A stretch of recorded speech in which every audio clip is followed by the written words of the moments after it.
this is Muntasir. I happen to work for an organization called the Minister of Foreign Affairs. But more than that, probably I should have been belonging to someone of this, uh, an esteemed group of panelists, scientists, researchers, entrepreneurs, and even a poet and a literary activist. So here we are today. We are going to speak about trade, investment, technology, one of the most cutting edge of technologies that has ever been. Basically, the next frontier, because some of you might be knowing that I work with artificial intelligence. The immediate next frontier of that artificial intelligence is bioinformatics and the biologic, not the biologics per se, but the whole spectrum of it. But more than that, I believe we are not here for that only. We're here for a dream. For some, let's say, when most of the people here in this room have grown up with the likes of Bionic Woman, $6 million man. Now, if you take that fiction out of it, that science has become reality. When and how it would become a commercial product, that's, of course, the question, but it's there. So here we're speaking about life, death, and probably beyond. I have been asked to economize on time because I have been known to speak a lot, and everyone here is almost the same. So we have been asked to economize on time so that we can meet face to face and everyone can speak. Today, this session, particularly this segment of the panel discussion, of course, there will be questions, there will be answers, but we expect you to engage in the melody of dreams, a full medley of dreams. What is it? If you look at the panel discussion, Bangladesh as the regional biohub, what is it? Why are we here? We have spoken, we have heard from the healthcare segment, and I believe that we have been sufficiently energized. Bioinformatics, bioeconomy, the whole range of bioeconomy elements, verticals, stand on top of this healthcare segment. But it actually affects everything that is known to us. It's not only a new branch of science or technology for that matter, or for that matter, life and living and livelihood. It's much more than that. It's probably a whole universe unfolding before us. As we move forward with our computational capabilities, the next round of evolution would start from where we achieve tech singularity. What happens then? How do we access the information which is encoded in our DNAs for millions and probably billions of years? And what happens when we know about it and what do we do with it? It's not only CRISPR or Cas9, it's much more than that. Every one of us, both from the science and technology background and also from the investment, or even for that matter, spectators' this divine will, we belong here. So now that we have everyone back to their seats, I believe that I can sufficiently have the audacity to request Dr. Abed, one of the most prominent geneticists that this land has produced, and you might be knowing him for his groundbreaking research in rice production, climate-resilient rice production, and also carbon sequestration in the process, and also personalized healthcare. And I would like him to introduce the subject properly. Dr. Abed. Thank you. Can you hear me? It's all good? Yeah. So I'd like to introduce you this term bioeconomy, which is a very grand term, which kind of suggests that any living organism that can be used to do something commercial is implied. And this kind of grand name doesn't really bring the focus of where an investor could invest and what would be a meaningful concept. So I think following the trend of the previous set of discussion, which I was sitting and listening with rapt attention, I want to bring some focus and describe a kind of an investor-friendly version of bioeconomy. So roughly, anything that is living is biology, and if you use a living organism to do something commercial, it would be bioeconomy. But I don't want to go into this grand definition. I would rather focus on some, what we would call molecular biology, kind of modern biology economy, as opposed to just bioeconomy. So you can imagine that bioeconomy is a grand term. The geoeconomy would be petroleum because it's geology. Bioeconomy would be just, even rice production could be bioeconomy. But we are not discussing agriculture here.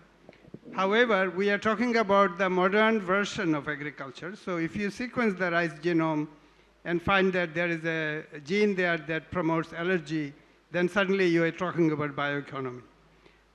Similarly for any living organism. So the whole financial footprint of bioeconomy, if you look up the literature, and depending on who you are talking to, is thought to be about 1.5 trillion globally, and is going to become like 5 trillion in 5 to 10 years or something like that. You get this kind of number bandied around. And that constitutes, what does it have? We were talking about the health services before, so the medical aspect of it is very important. But have you noticed that when we talk about health, we are actually talking about disease? We are talking about the absence of health. Most of the health discussion is centered around disease. And so we have a problem in our narrative, actually, because we should be talking about the maintenance of health, not the failure of health. So the maintenance of health, that information is in our DNA. So imagine if I had my DNA sequenced, and if I was only 1 month old, then it could predict whether I'm going to later have metabolic disease or heart disease or all the non-communicable disease. That signature, the genetic and epigenetic signature, is there in our genome. So I would ask the investors to come and invest in genome sequencing in this country. But what you find that if you want to sequence your genome, the DNA, the reagents cost too much, so that is not allowed to come in, and this is why that cannot happen. So this is a big problem. So I want to define in terms of what the moderator was talking about. So there is a genomics, which is the sequencing of all living organisms. Recently, India sequenced 1,000 genome to show the diversity of Indian population. Our population is very diverse. So this is not just the DNA sequence, but how the DNA is packaged, and that field is called epigenetics. So this is genomics, epigenomics, and then there is a transcriptomics, how the gene is expressed, and finally how the DNA sequence become part of digital analysis, and that is bioinformatics. So when we say digital health, we don't mean telemedicine. We don't mean like some kind of app where people will click and doctor will emerge. When we say digital health, we mean the DNA sequencing-based assessment, the predictive assessment of disease before it happens. So I think in summary, if I were to define bioeconomy in a modern way, I would say it's DNA-based, just to have a focus in it. It has transcriptomics, which is one way of saying how the genes are expressed, or metabolomics, which is the ensemble of all the metabolic small molecules that we have in our disease, and pharmacology is part of it. And then how to do about it is what we want to do, get investment in this country, and this country is eminently capable of handling that kind of investment. So that's how I would define the bioeconomy in the context of Bangladesh. Thank you very much, sir. I believe that this is a very important area, because in last maybe 400 years of human history, this is for the first time that we are at a cusp when almost everything is possible. You just have to have the intent, and then the materials, the minerals, the processes will appear. What we call it, it's the SPOC model: systems, processes, organizations, and cultures. What you need to have is a culture of innovation and probably understanding, awareness of what we are dealing with. Next 3 years would be interesting to be the list. We'll come back to that, and we'll come back to Professor again. But before that, since he spoke about molecular biology, we'd go to one of the molecular biologists ourselves, and a poet and a literary activist, Sadaf Saaz. My specific question to her would be, Ms. Sadaf, your company, EskeGen, is one of the few CROs in Bangladesh. Out of 20 registered ones, probably one of the few very active ones.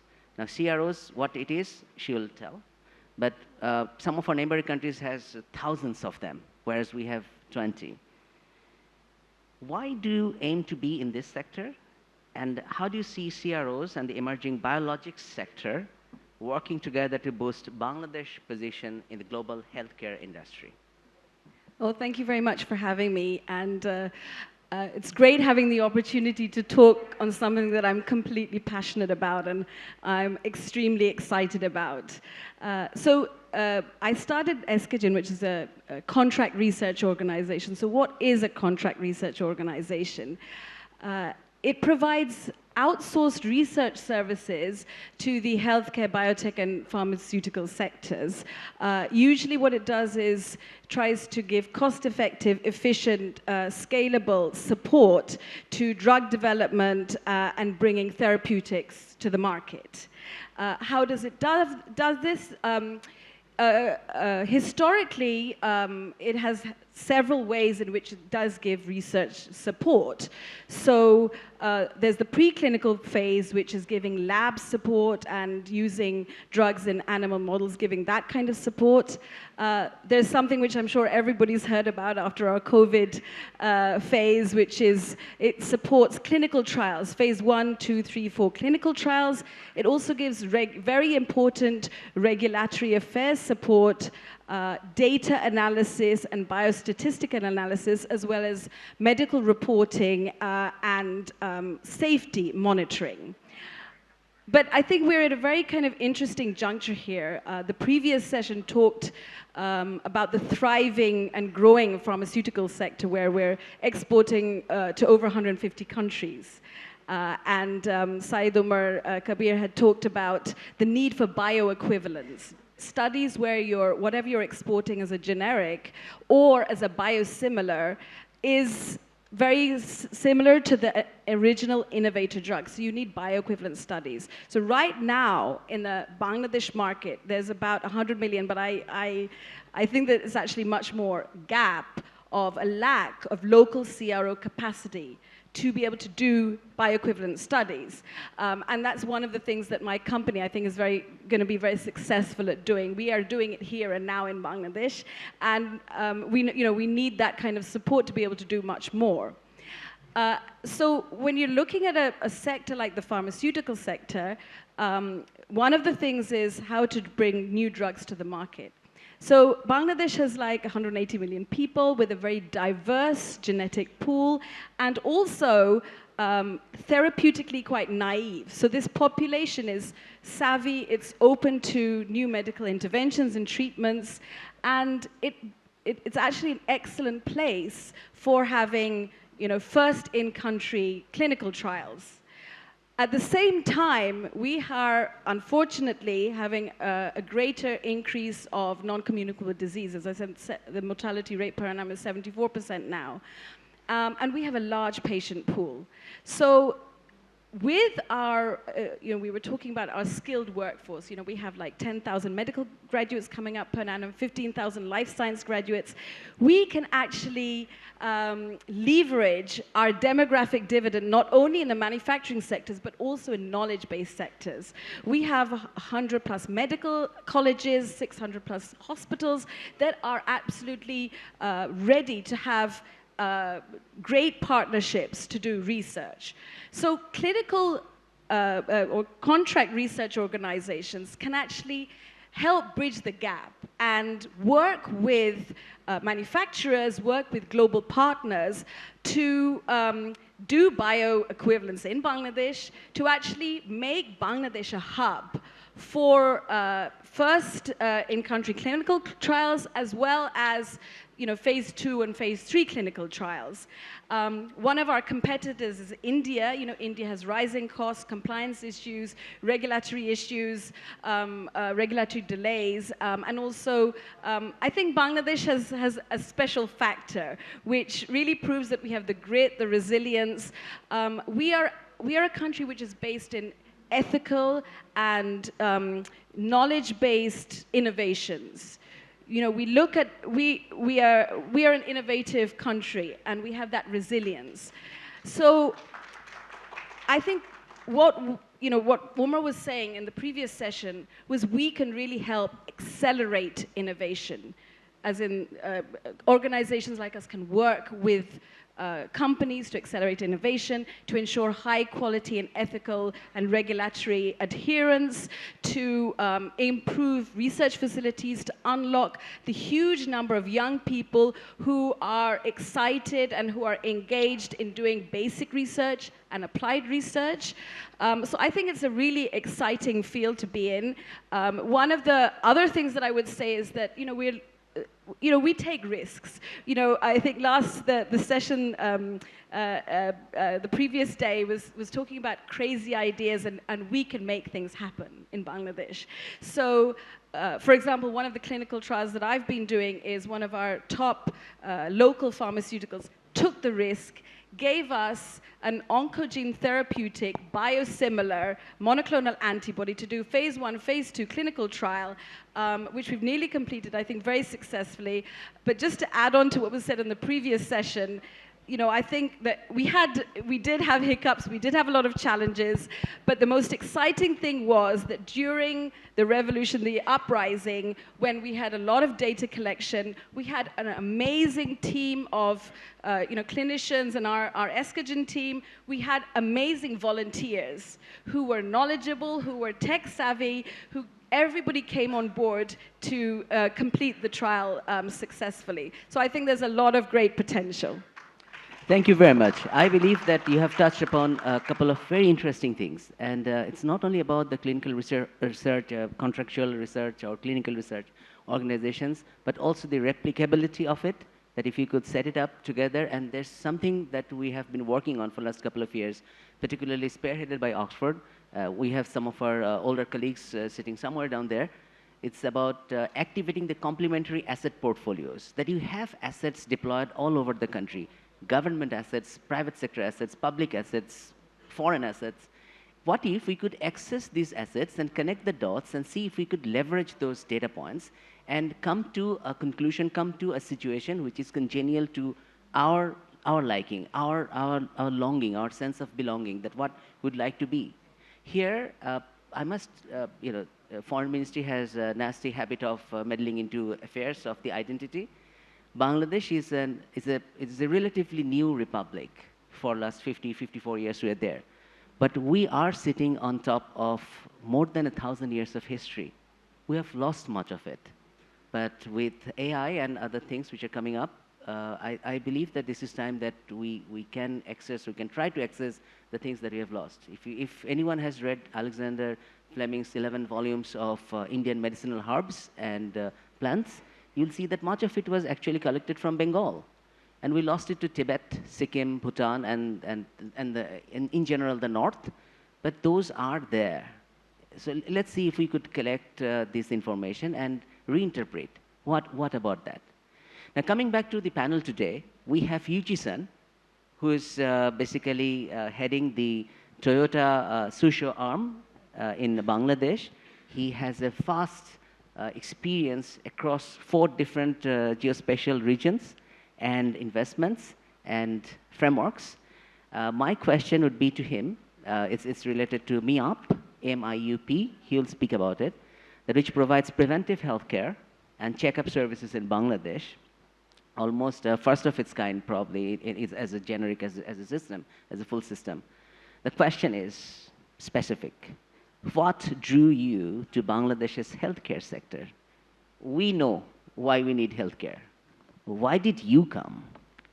And how do you see your MIUP contributing to the country's broader bioeconomy goals, especially in the areas like diagnostics, digital health, and if I may add, bioinformatics? Thank you very much. First of all, I would like to express my sincere appreciation to giving us such an honorable occasion here. And many of today's panelists and the audience, our company, once you heard, it sounds strange. Toyota is like an auto manufacturers, and we are a trading house.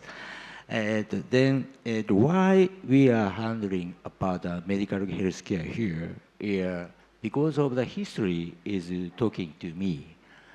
Once our company is start with automotive section here, we always very respecting to the customer touching point. And also through the automotive, we try to taking care about customer care. Such how can I say, philosophy and culture in line with the growth of our business, we enlarge to the industry from automotive and to others, and finally we reach to the medical healthcare as well. Then nowadays, from the other investor point of view, Toyota Tsusho handling 130 countries, and also out of that one, in scope of the South Asia, today we handling 2 hospitals in India. The name is Sakura Hospital there. Then, in case of the Bangladesh, thank you very much, Mr. Mamun-san said, MUP.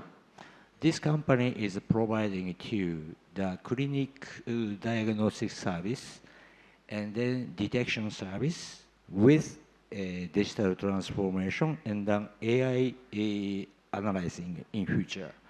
That meaning is we are focused on the social problem of the Bangladesh today because the density of the doctor is lower and the reach to the rural area or is less touching point there.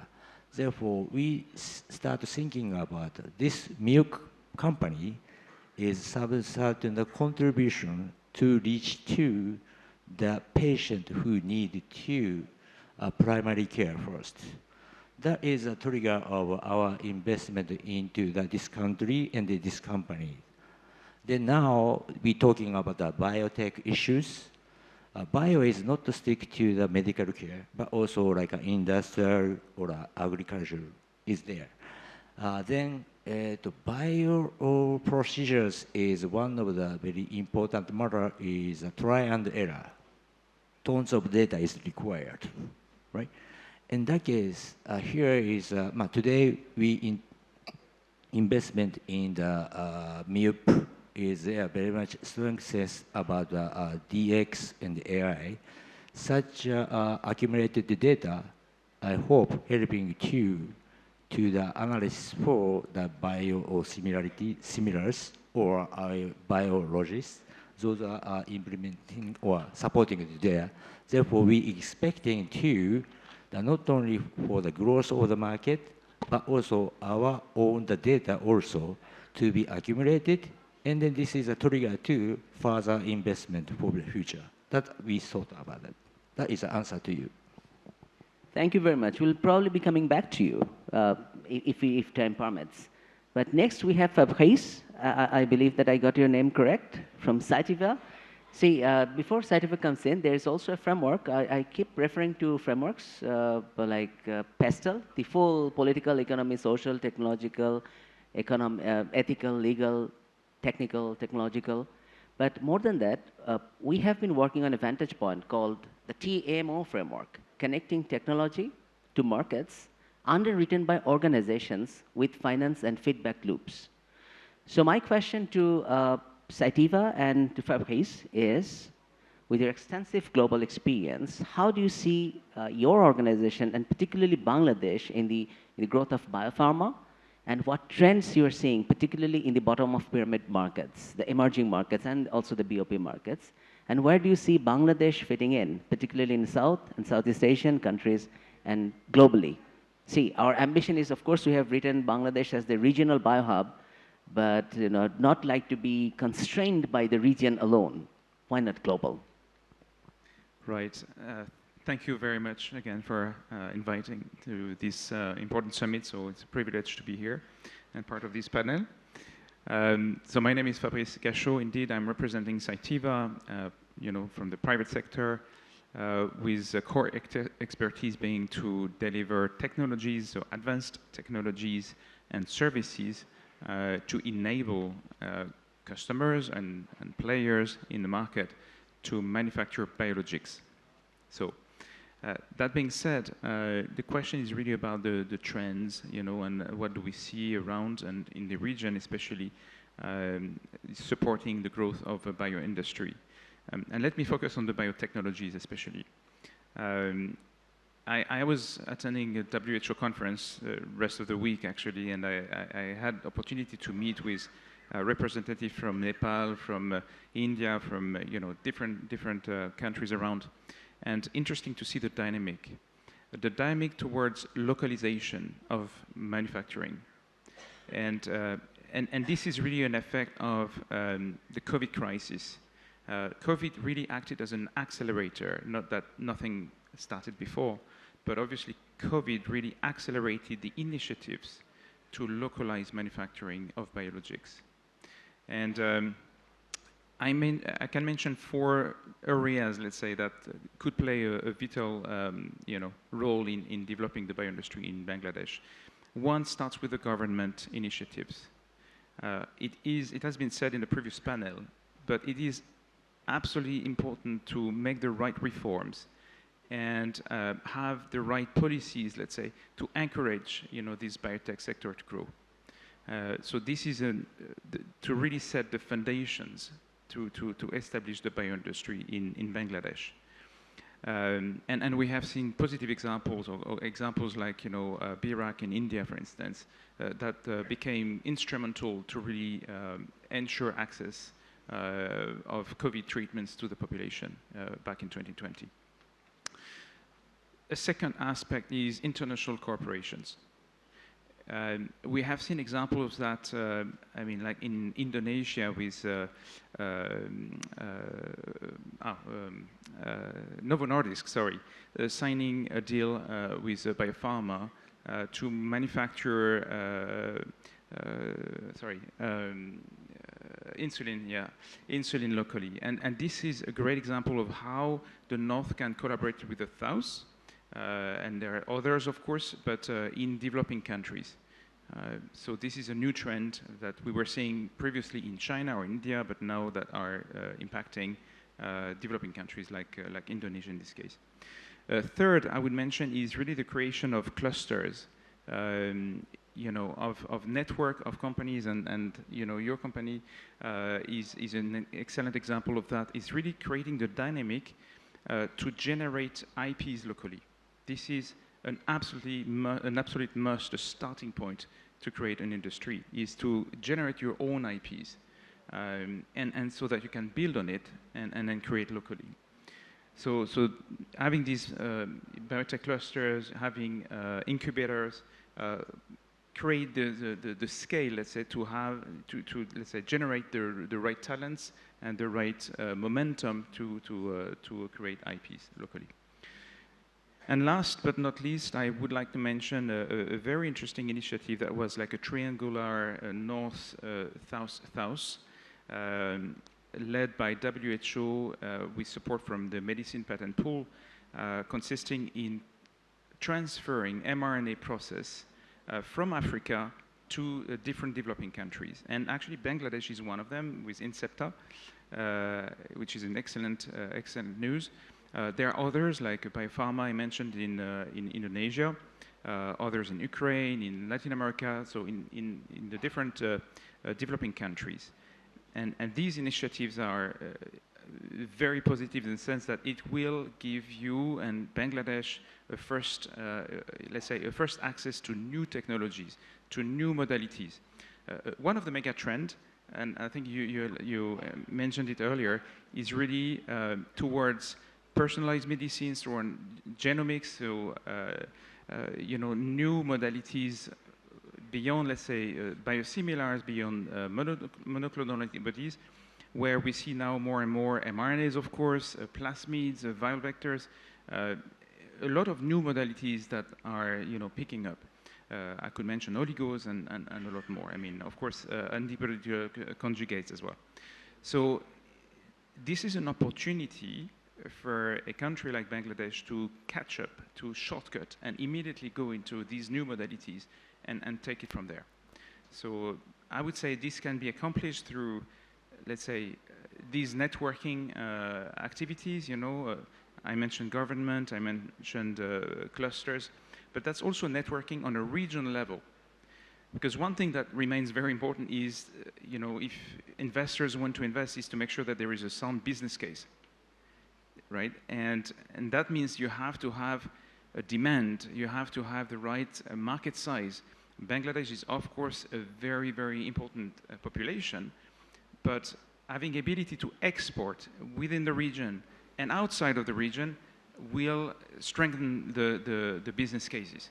So networking with the different governments and Ministry of Health, across the region, can enable to really strategize a little bit and make sure that there's no duplicate and no overcapacities built over time. So this is a way to build a strong bioeconomy, not only in Bangladesh, but at a regional scale as well. Yeah. Thank you. Thank you very much. That has touched upon a couple of points which I believe that someone is taking note of. I have taken note of, and I believe that in next couple of days' time, we'll come up with a paper which consolidates the points which we have discussed. Adaptation, aggregation, arbitrage, the AAA model. That's also there. IPs are new identities. The identity politics of the future, the political economy of the future would be dependent on the identities and IPs that would be holding and not holding, and how far we'd be exceeding there. Now we have someone who from being from Bangladesh, who sits on the boards of some of the most cutting-edge tech giants of the world, if I may say so. From Caribou Biosciences to OpenAI, we have Mr. Sajid Rahman from MyAsiaVC. He also sits on the board, the finance board. I think he's chairing the board of ICANN. And my question to him would be, in fact, we are consolidating two questions into one, that what makes investors tick for Bangladesh? And why would someone come here? Why would someone not come here? What needs to be done? What do you see? Thank you. First of all, let me talk about the biotech investment in general, which I will connect to the Bangladesh scenario a bit more.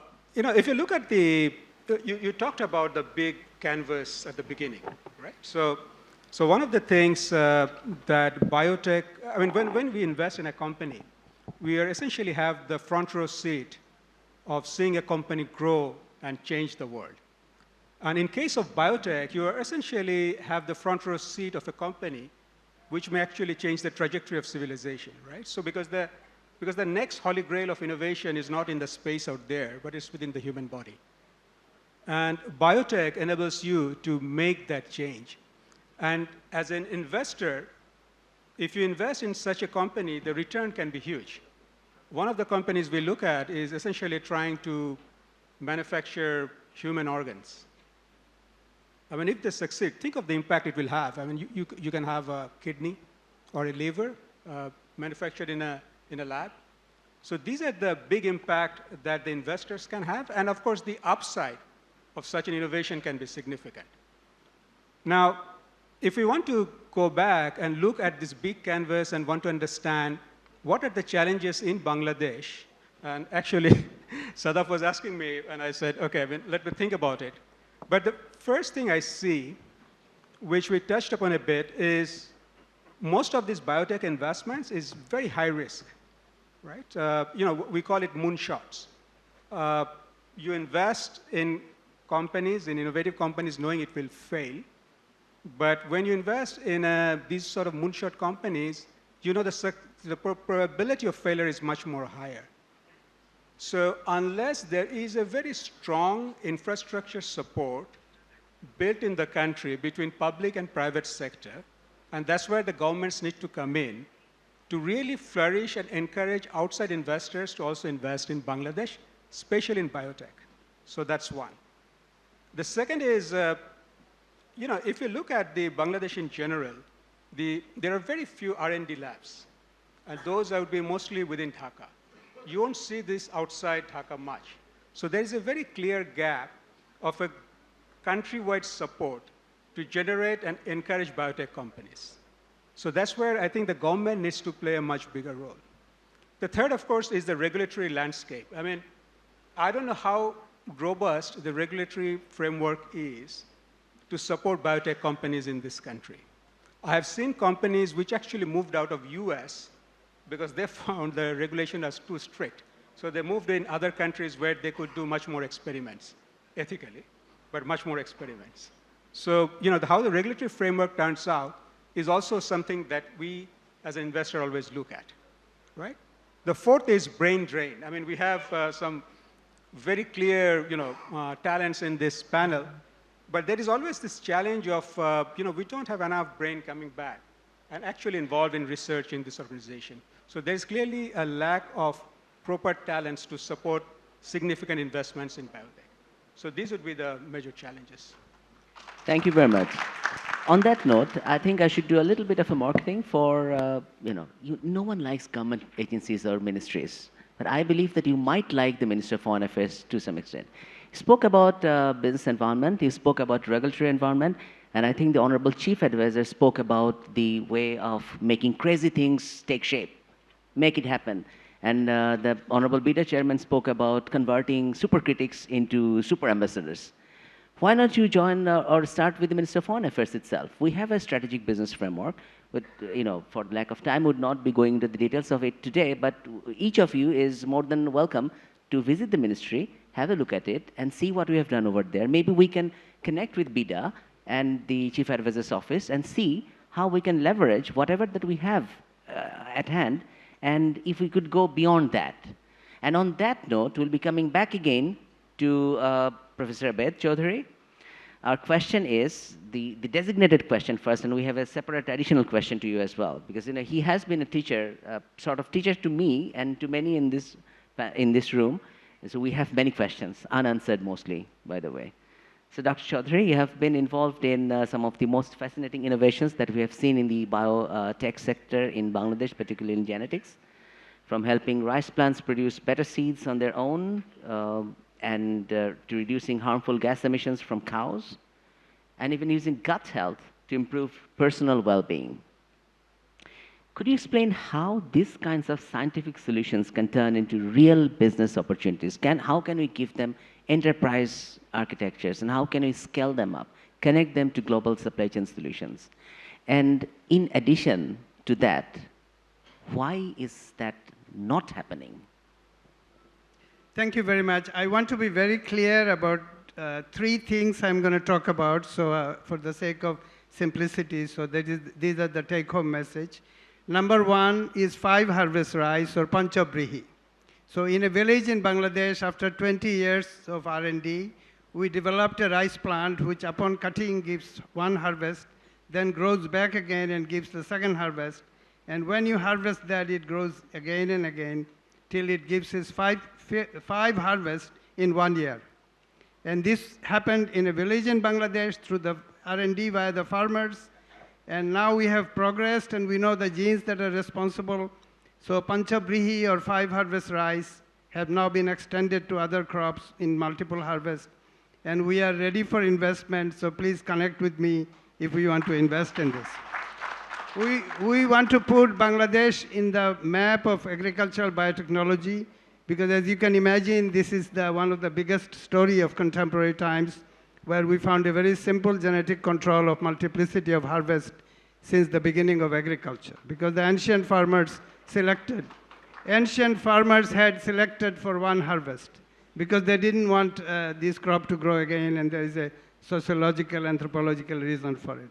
So my first message to you is that please invest in this Bangladeshi innovation, which is panchabrihi, which literally means in Sanskrit 5 times rice. Number one. Number two, I am binational. I'm Australian and Bangladeshi. So I was hired by the farmers of New South Wales to do something about methane mitigation. So we sequenced 500 genomes of organisms that live in soil, and then we deployed the deep mind of Google, which is called AlphaFold, where the machine translates everything into protein and gets the protein structure in about 10 minutes in some of the supercomputer back in Seattle in those days. But then Meta came up with a new ESM, they call it, to beat Google. So we deployed the Meta apparatus, and out of it came the solution for methane mitigation from cow. So Bangladesh has a very strong footprint of methane mitigation from cattle. During the Qurbani Eid, when all the cattle are congregated in certain areas, we can see the methane emitting from the satellite, from Tropomi 5. So we need to, increasingly, we are asked to mitigate this, and I had a very nice chat with the livestock advisor, Farida Akhtar, and she's very supportive. So please invest on this one. This is going to be Australia, Bangladesh enterprise, and even some of the earlier money was given by Sergey Brin and his wife, the owner of Google, and also Mark Benioff of Salesforce. They have kind of triggered this work. But this work is now available. If some Bangladeshi group of consortium would come, I have been told and designated the fundraiser, so please connect with me if you want to invest in this key technology, which will have the name of Bangladesh in it as well.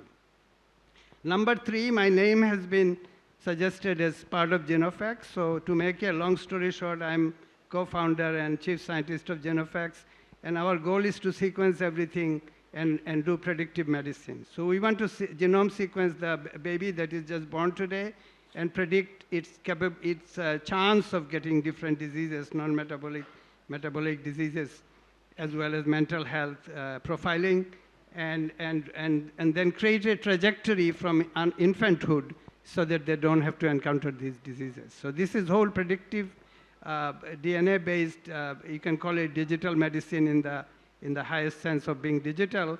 And that is also up for business. We are raising money. My co-founder is here, Jahangir Alam from Australia. And we are active in Bangladesh. We are active in the West Coast in the US and also in Australia. So please connect with me for any of these 3. Then your last question is, why isn't it happening? I would say it is happening. It is happening. It started yesterday. There was a most exciting day where we heard of people like Ashik Chaudhury and Lutfi Siddiqui. And I must say, ever since I left Bangladesh at the age of 22 and come back repeatedly, but I have never encountered people of this ilk, if I may say so. So there's a whole new breed.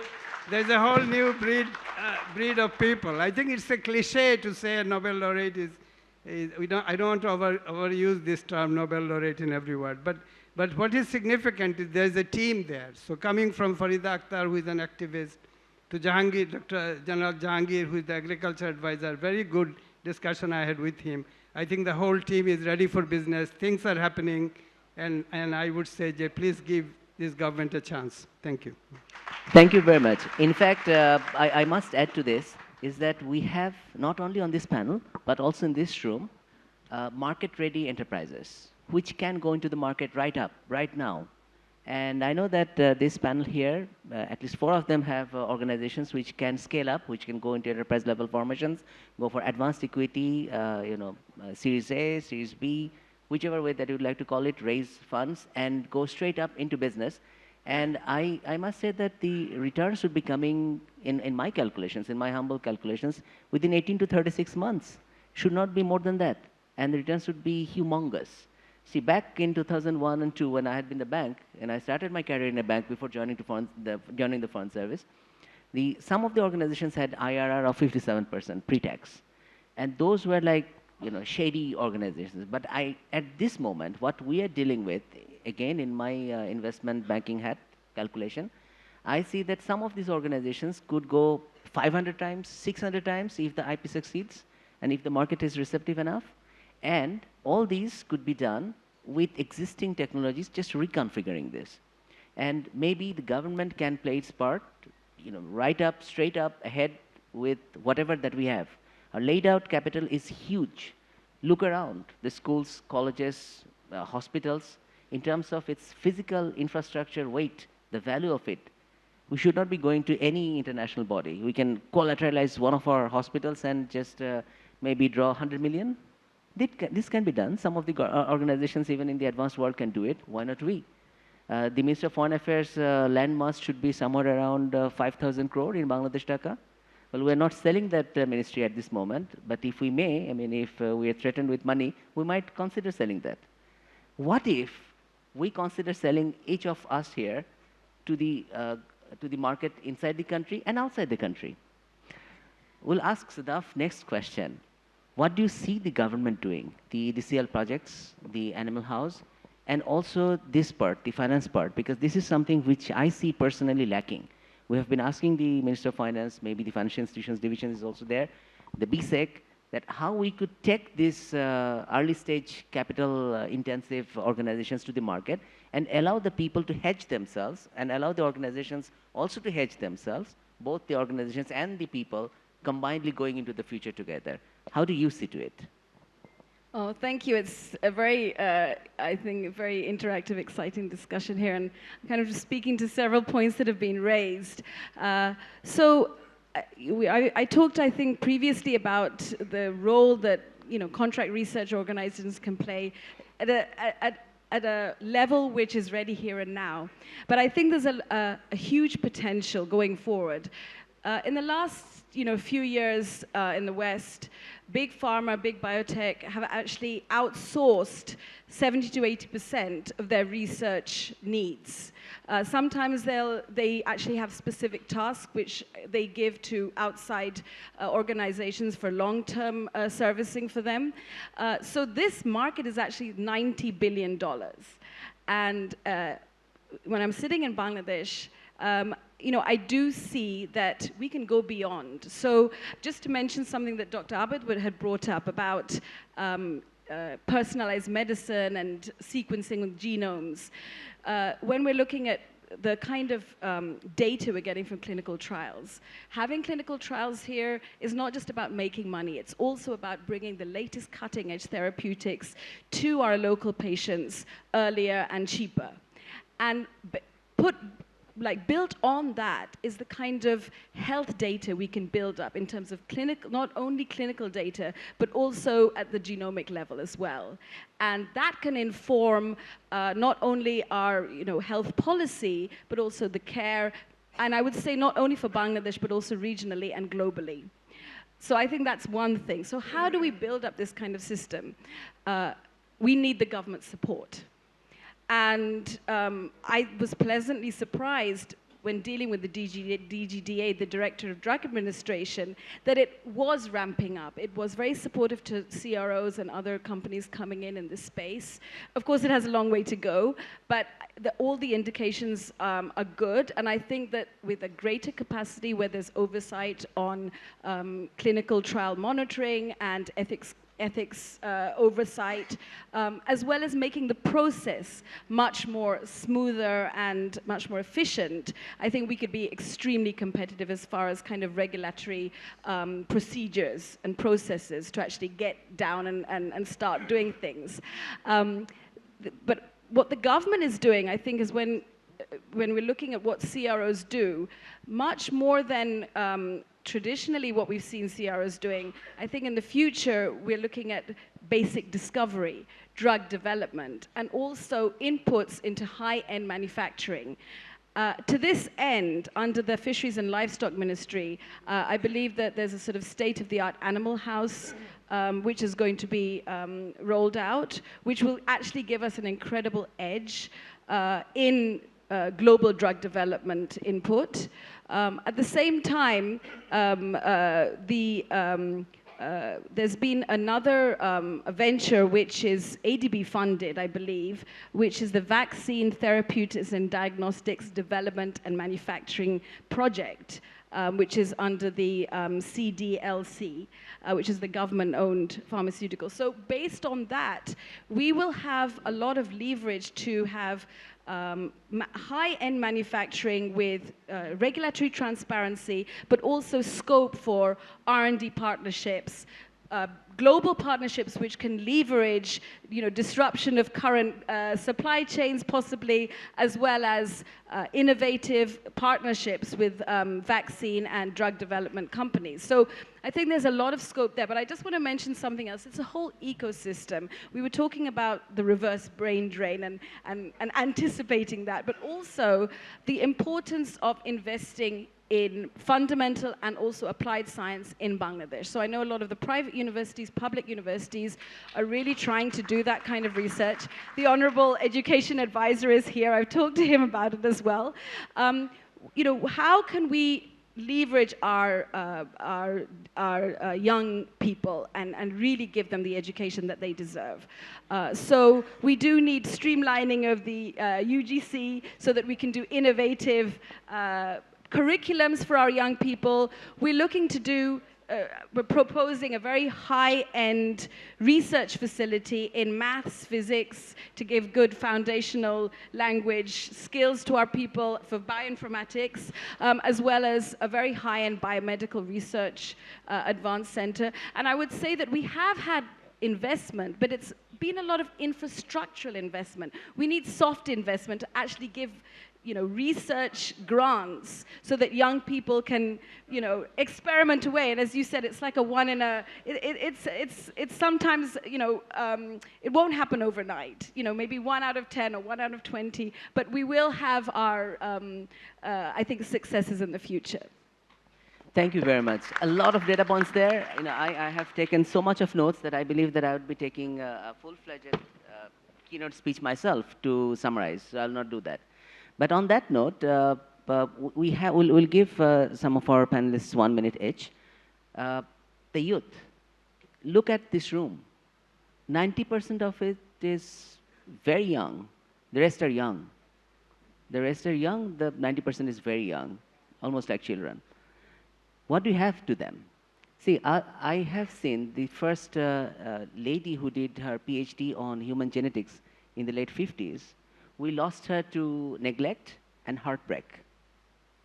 We have the first biotechnology, the female biotechnology student, Dr. Salma, sitting somewhere to my right, 1 o'clock, probably, who was one of the first 17 students from Khulna University, sitting right here. Now she is a professor. We have lost many. Well, we have kept gaining because we have the advantage of people. We have the advantage of young people. 140 million of them, someone said yesterday. That's the strength.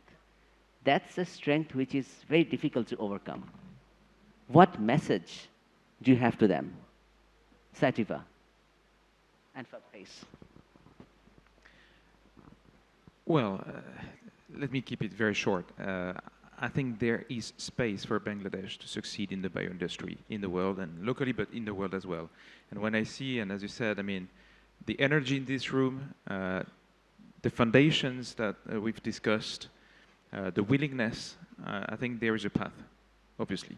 So I can be only positive about future success. And if I may summarize the key enablers, I mean, I mentioned earlier, the need for a framework, let's say, policies and regulatories to be really supportive of this development. That's one. The second is in the generation of IPs, either locally or through partnership, but this is an absolute must. Third is about the business case, making sure that you're working on the right products, on the right diseases, the right technologies to be successful in the long run. The fourth is my part. This is the easiest one for me. This is about getting access to the technologies to manufacture. But obviously, it's not as simple as just like getting access to the technologies. It's about training future operators. It's about educating, having access to talents. And there are different ways to achieve this. One is by, and I was discussing over lunch, sending people from Bangladesh to Western world or universities and get the right learnings, let's say, about how to manufacture properly. That's one. But another one is what we can help you with. We can give access to e-learning, digital platforms to learn how to operate, how to handle these technologies. We have advanced learning programs that Bangladesh can leverage, and that could help you accelerate, in this journey. And then, of course, we are providing end-to-end solutions. So we are helping to de-risk, to make it smoother, simpler, and act as a one partner to give you access to these manufacturing capabilities. And this across the different modalities, as I mentioned, personalized medicine, so high-value products, but also biosimilars on the other side. So, Yuji-san, to the youth. Thank you very much. This is a kind of a bit different opinion, but yesterday I very much impressed Mr. Yunus' comments. Crazy things, something make it happen. This is a message to the please keep our product liberty for younger generations. Meaning is, okay, in Bangladesh may have a big potential to grow, right? And also very room to development as well. But how do we make it like a milestone for the future? That we need to have a more clear and easy to understand the vision there. Then that is a message, I suppose. Therefore, today's young generation is some of them is go to the overseas to study because more high level or more specific measure they can take. But after graduating from there, still Bangladesh is more attractive, or is any other opportunity there to survive or something? But before they are coming back to here, maybe we also thinking about how do we brightness of the future of Bangladesh, meaning is not only for overseas, but also your or ourselves, Bangladesh people also be like it to Bangladesh, be proud. That is a very important for the next 10 years. Then also, second one is, thank you very much. I came from Japan. Japan is just 120 million. You have already 180 million.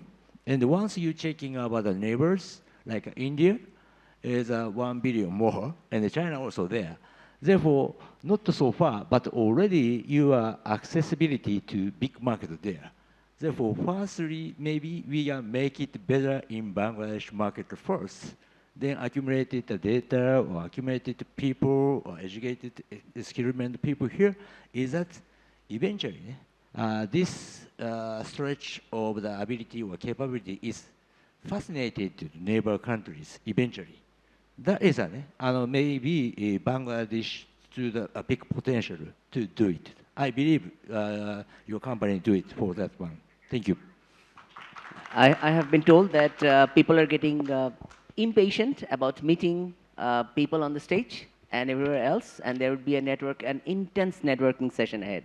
So before we go into that, I would request Sajid to give his shout out to the youth. What do you say?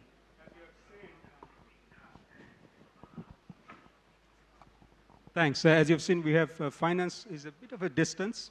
So, keeping that finance cap aside, we are in a perfect storm, right? This is probably one of the best time to build biotech companies. The breakthrough in artificial intelligence is making a lot of the drug discoveries significantly cheaper. The regulatory landscape is quickly evolving. We have a new set of leadership in the country. So I think if you are a young person who is trying to build a biotech company, it can't be a better time. So go and do it. These years, 2025, 26, 27, hypothesis is these three would be the make or break years for many things. These would be the years when things would happen or not happen. The choice is yours. There's an old saying from where I come from, niyat andas barkat, which means your providence is depending on the niyat, on the intent that you have. The bigger the dream doesn't mean just daydreaming. Yes, daydreaming is part of it. Your conviction, that much should be your territory. So it's not only the sky. The end is not there. It's always beyond. With that, Honorable Advisor and the rest, we'll go into the next part of our program, which is the network.